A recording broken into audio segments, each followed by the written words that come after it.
Hello and thank you for joining me here at Why the Book Wins, where I compare books with their movie adaptations. My name is Laura, and today I am talking about A Princess of Mars, the book by Edgar Rice Burroughs, published in 1912. And I am comparing it with the movie adaptation, which is called John Carter and was released 100 years later in 2012. And this is the story of John Carter, a Virginian who is transported to Mars, and while there, he just has all sorts of adventures, meeting the various Martians that live there, including a princess of Mars named Dejah Thoris, whom he falls in love with.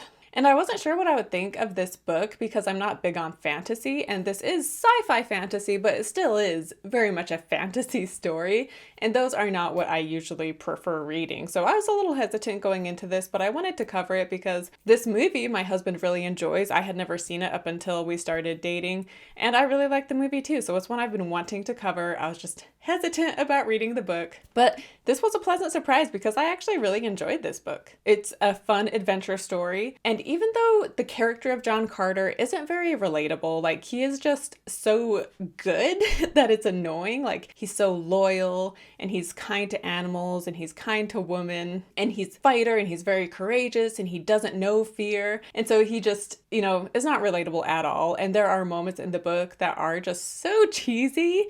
However, this is a pulp book, and so the cheesiness and the cliches and the fact that he's like such a manly man is kind of just to be expected when you're in that territory. And I will say the character of Dejah Thoris, I enjoyed her too in this book. This was written in 1912, so considering how old it is, I was impressed that she isn't just this one-dimensional woman who needs rescuing, right? Like there is more to her, so I appreciated that. And to talk about the movie, so this movie is most well known for costing Disney so much money and doing so poorly in the box office and just not making that money back. And I think it's sad that that is what it's known for, and people just think of it being like, oh yeah, that movie was a flop. Because like the book, I think this movie is a really fun adventure story. There are a lot of changes to the book and movie, and yet even so, the movie does stay true to just like the overall theme of the book. And this movie is from 2012, and yet the graphics are really well done. I would say for the most part, they still hold up. And we do have notable actors, including Willem Dafoe and Mark Strong, Willem Dafoe being one of the voices. And then also Lynn Collins. Admittedly, I haven't seen her in anything else, but I thought she was great in the role of Dejah.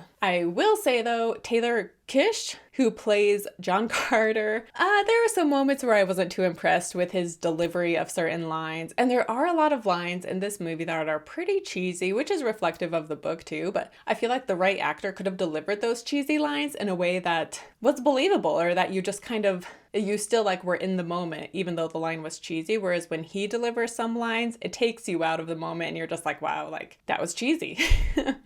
For example, the line in the beginning when we first meet him, he is there to buy supplies and the townspeople don't trust him. And he ends up, threatening them and paying him gold. And he has a gun being like, get the items on my list. And he has a line where he's like, beans. Beans is the first item on the list. Something along those lines.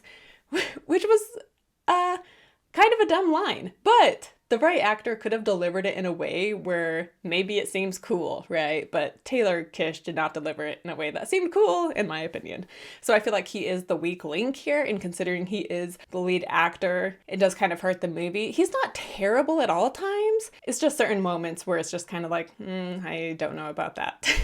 But ultimately, I think this book and movie are worth watching and reading, so if you have not read or watched them, I would recommend it. But before I get into the details of the plot of both book and movie, I did want to talk about why this movie did so poorly in the box office, because I think it is interesting. For starters, this movie was in development hell since like the 1930s. So early on, the rights to this book were bought, and I think it was Looney Tunes? I could be wrong. But some animator wanted to turn this into an animated movie, and if he had been able to do it, it could have beat out Snow White, which was released in like 1937, and Snow White was the first animated feature film. Unfortunately, this one did not get turned into an animated movie, but I think they should still do that, right? I would love to see an animated version of A Princess of Mars. So I think they should redo this book all over again and turn it into an animated movie. That would be awesome. Anyway, through the following decades, this just switched hands so much, and so many different directors were attached at different time periods. But because it just took so long to get it off the ground, eventually eventually each director was like,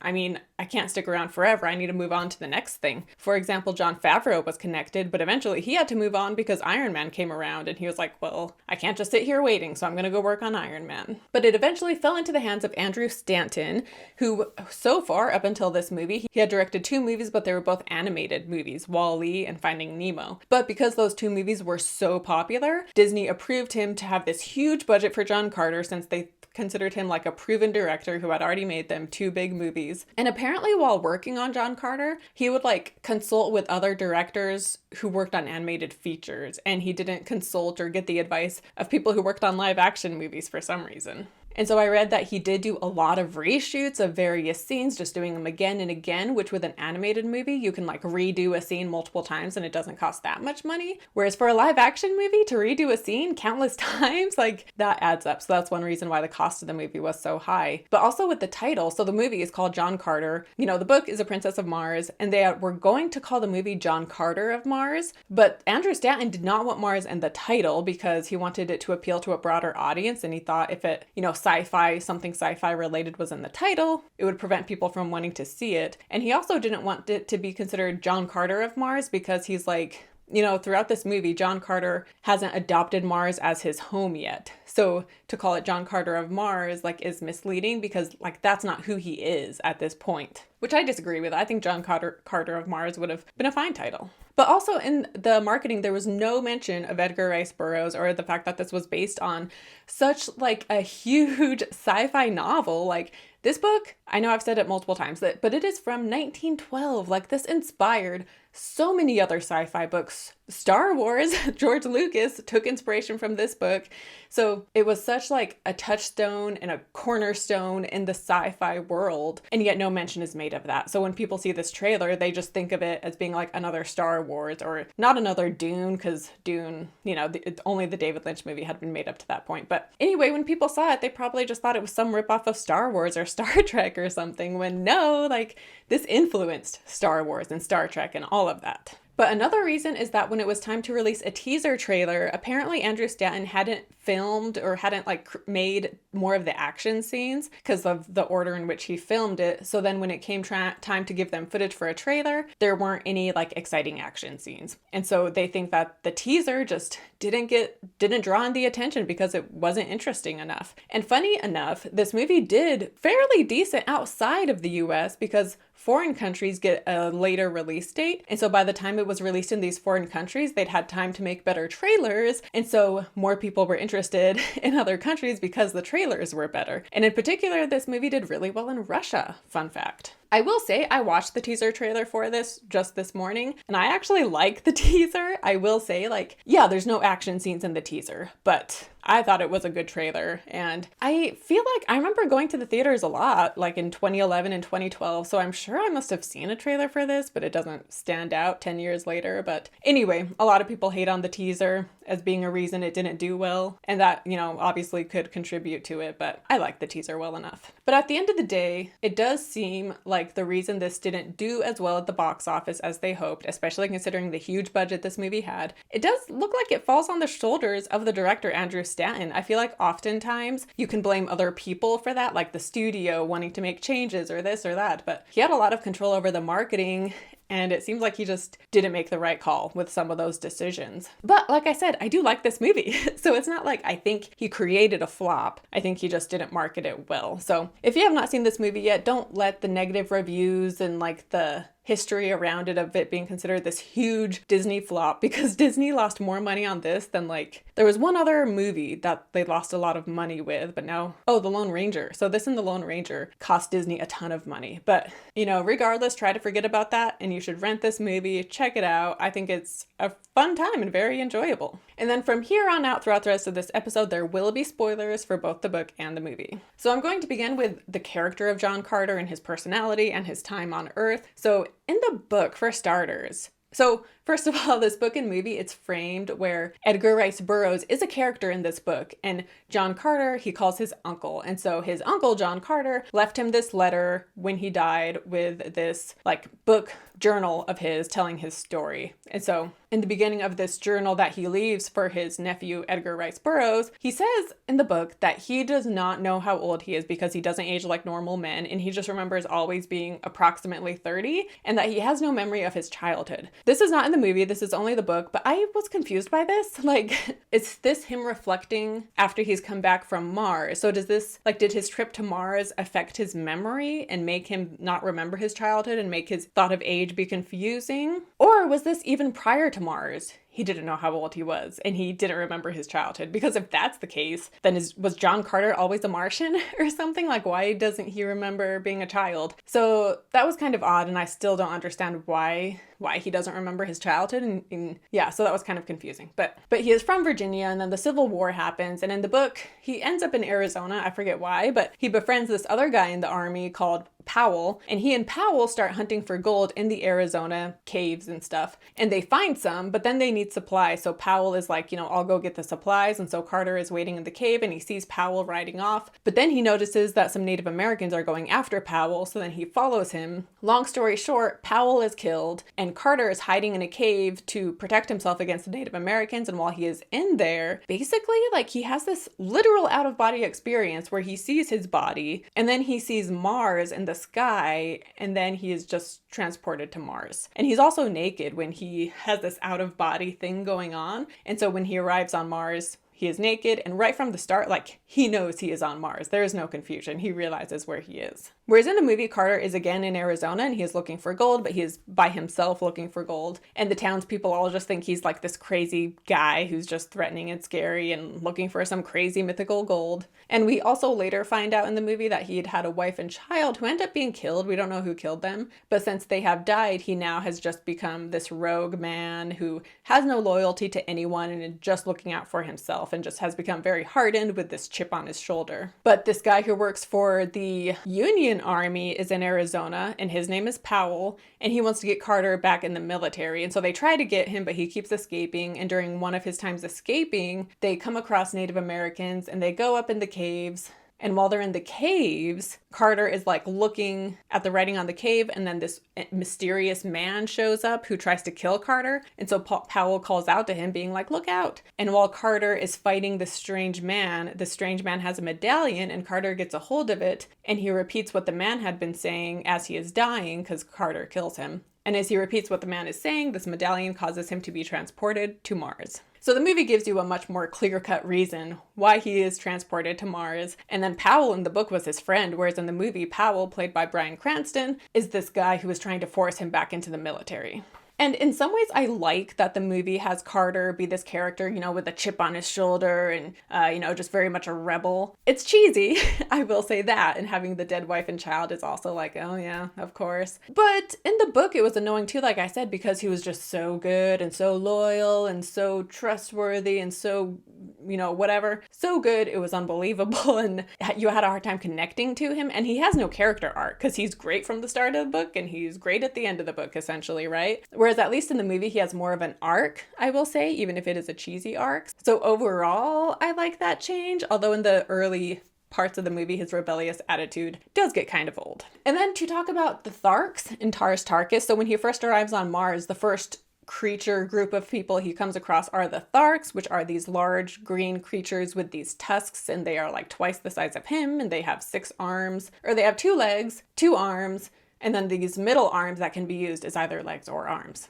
But anyway, in the movie, they give him this like potion that gives him the ability to speak their language and understand them. Because in the beginning of the movie, they're speaking different languages and can't understand each other. But then partway through, they're all speaking English because he now knows their language. Whereas in the book, the woman, the Thark, Sola, who is looking after him, she teaches him the language. So that is how he learns it in the book. And in the book and movie, but especially the book, he talks about like how barbaric the Tharks are and how they have this communal idea of family where like, there are no families, like they all share everything, like there's no monogamy, obviously. And then even with their children, they lay eggs and they put the eggs in this incubator where they stay for like 5 years. And once the eggs hatch, all the children are just raised communally. And then there's also like no love or friendship between the Tharks, and they're just a very violent people who don't really care about each other. And they also treat their animals very poorly and are like mean to their animals and mean to each other. This definitely was like giving those like white colonialist vibes, right? Where like this white American man comes in and like he teaches them how they should actually live and how they should be part of a community. And he teaches them, you know, the proper way to live, basically.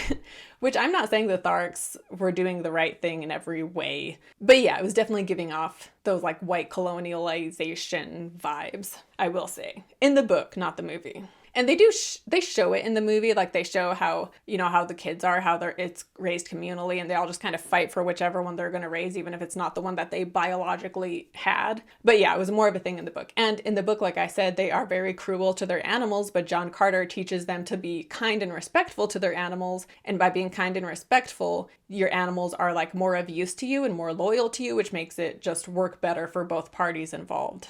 And he also like teaches them loyalty and friendship, you know, with Tarkus in particular. So, but speaking of Tarkus, so in the book and movie, Sola is the Thark who is like looking after John Carter and being, because he is technically held captive, but he can kind of do what he wants as long as he doesn't try to escape. But Sola is the one who looks after him in book and movie. And in the book, Sola, she is very kind and like the only Thark who's actually kind and loving, and so she stands out very much. And at one point she tells him like, I actually know who my mother and father are, and my mother raised me because she kept my eggs separate, so she knew that I was hers, and she and my father were in love. But then while he was away, you know, my egg hatched, and then there's this other Thark who like has it out for Sola and John Carter, and she found out about Sola's mother, and so while the father was away, the mother was like tortured, trying to get her to tell them who the father was, but she wouldn't say, and she ended up dying. However, she did tell Sola who the father was before she died, and the father is Tarkus. So Sola knows that Tarkus is her father, but Tarkus doesn't know that that's his daughter.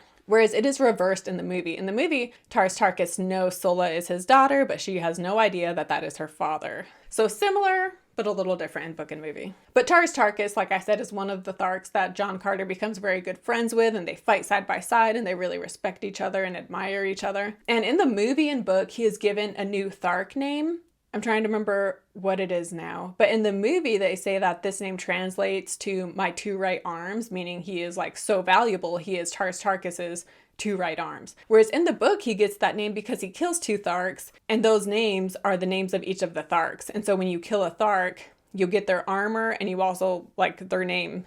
You get their name too. So that is where the name came from in the book. But in both, Dejah Thoris is taken captive by the Tharks. In the book, she was on a ship that was like just trying to gather information on the atmosphere and like the soil and stuff. So it was a totally friendly mission, but then the Tharks shoot them down and they take Dejah Thoris captive. Whereas in the movie, there is this whole plot about this guy named Sab Than who is battling with Helium, where Dejah Thoris is from. But he's like, I'll stop the war if she marries me. But she doesn't want to marry him, so she is trying to escape him when there is this battle happening, and she crashes and she becomes, you know, held captive by the Tharks. But that whole thing is different too, because when John Carter first sees her in the book, she's already held captive and he just sees her in passing. Whereas in the movie, like, he is there, part of the action as all of this is happening with the ship, and she sees him and is very taken aback at, you know, his incredible jumping skills, which he has in book and movie due to how light he weighs, and the oxygen and whatever the gravity on Mars is different, so he can jump crazy high. And so that catches her attention, of course, in the movie.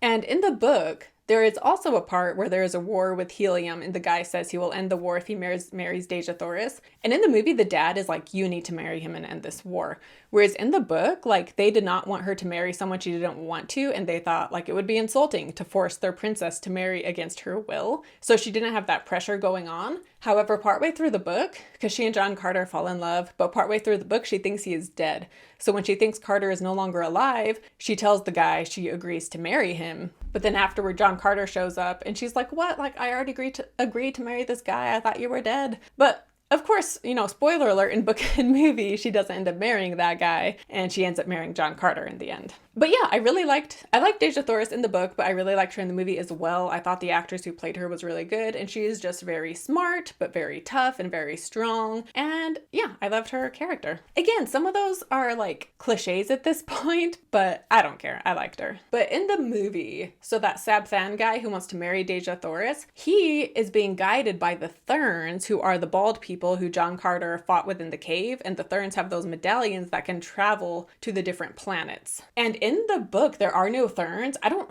remember any talk of Therns in the first book. However, I have started the second book, and the Therns are in the second book, so I'm assuming the movie took inspiration from the second book and just applied it to the first one. But yeah, they are like manipulating Sabthan, giving him power, but really it's just that they can gain power over Mars, which is called Barsoom in the movie and book. And when Dejah Thoris first meets John Carter in the movie, he tells her about how he arrived here on Barsoom, and she thinks he's a Thern. And so she's like, oh, we just take you to the River Iss and you can get back to your home or whatever. And so she and John Carter and Sola, as well as Woola, his like weird dog creature, which he has in book and movie. In the movie, they travel to the River Iss, and we get the backstory in book and movie about how this River Iss, so people on Mars live to be 1,000 years old, assuming they don't die in battle. And once they reach 1,000 years, they take a pilgrimage to the River Iss and they sail down the river. And from there, they reach their idea of heaven, which we get into the details of that in the second book, but I won't spoil that here. Anyway, so in the movie, this is specific to the movie, they travel to the River Iss so that she can like help him get home. But once they are there, she realizes that he really is from Earth. And also this scene where they like have all the lights glowing, the floor is glowing, and they see the planets. It was very reminiscent of Prometheus, which has a very similar scene. These movies both came out the same year, so I don't know if one was influenced by the other, but the scene in Prometheus I think was much more impressive, but it was still a cool scene in John Carter as well. But while they are there, a Thern shows up and they have this huge army and they attack John Carter and Sola and Dejah Thoris. And partway through, as they're running away, John Carter, he decides to let them escape, but he and Woola are going to face this army head on and help protect Dejah and Sola. And I like this part in the movie because mixed with him battling this army, we see him finding his wife and child on Earth and how they have died, and how since then, like I said, he has no loyalty and he doesn't stand up for anybody but himself. And he's just on the run. But in this moment, he's like, you know what? I am going to stand up for something, and I'm going to do something for someone other than myself. And he stands up to this army for once. And so this is like the pivotal moment in the movie where his allegiance starts to change, right? He starts to lose that chip on his shoulder.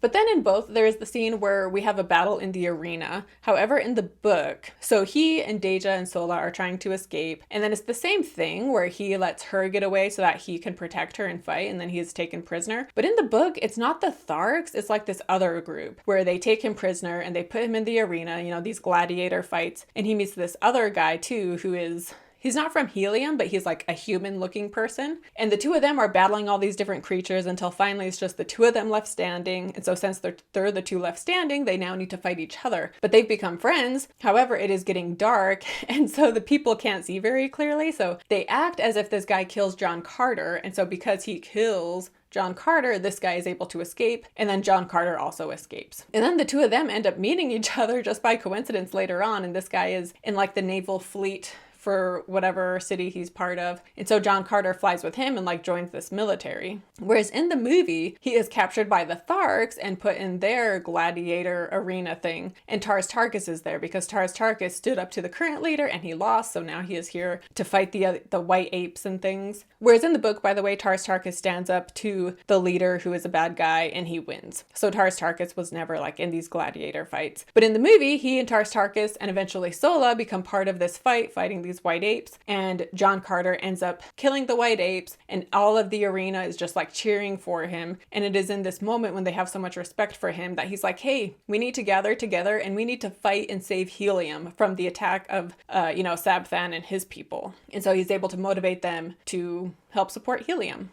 And I thought this was a really cool scene in the movie. I also think it was a good call to make the blood blue because he has that part where he like cuts himself through the white ape and then he stands there triumphant, like, looking all blue. And so, yeah, I just thought that was a really cool scene. Again, the CGI I was very impressed with. And the Tharks look really good too. We have some close-up scene with like Sola and Tarkus, and I was really impressed with the CGI here. But there's things in book and movie I'm kind of skipping over. But the end of the movie, so there is a battle going on between Sabthan and his people, and then you have the Therns who are getting involved, and then the people of Helium, and then the Tharks who are fighting on the side of Helium. And long story short, in the end, Helium wins. John Carter gets married to Dejah, and he has that medallion that can send him back home, but he throws it away because he decides, like, you know what? I don't want to go back home. I want to stay on Mars. This is my home now. However, at one point, he is standing out on the balcony after he and Dejah are married, and then a Therns shows up and he puts the medallion in John Carter's hand, and the Therns says the words, and he sends John Carter back home very suddenly.